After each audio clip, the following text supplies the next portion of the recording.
Good afternoon, colleagues.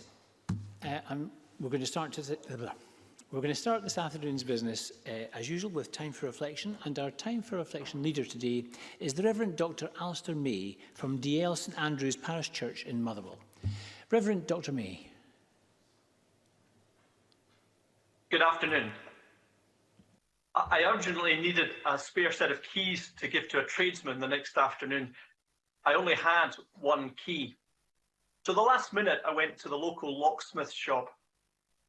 I don't have the type, he said, but if you leave the key with me, I'll order one and it'll be ready at 10:30 tomorrow. So I agreed. 10:30 the next morning, I came back. The shop was closed.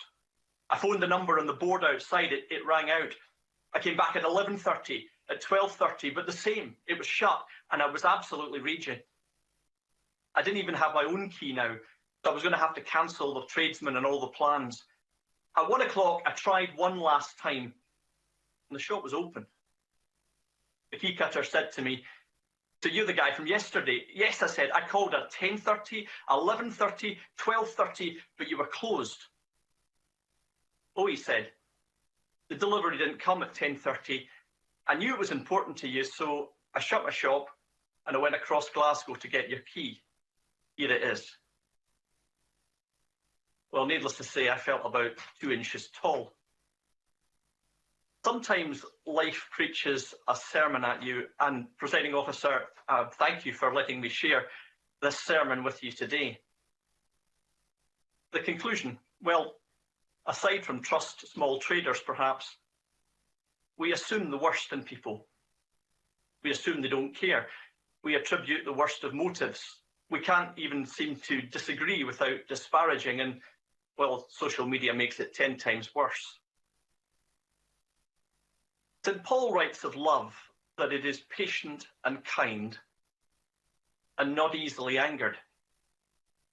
But he goes on to say this: love bears all things and it believes all things. Love believes all things. I really struggle with that.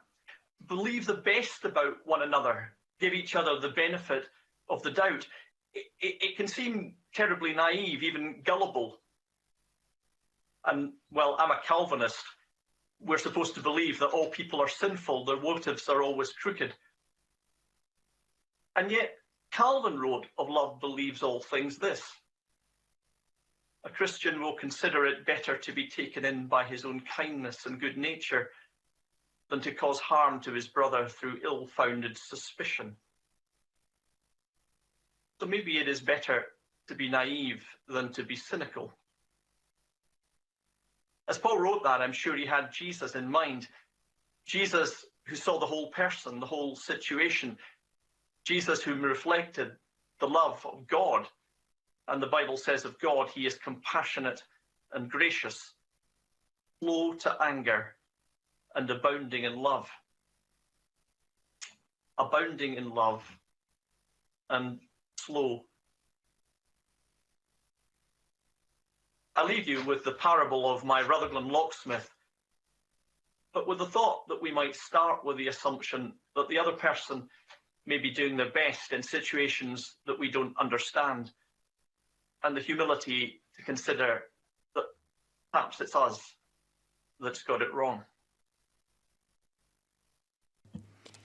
Dr. May, thank you very much indeed.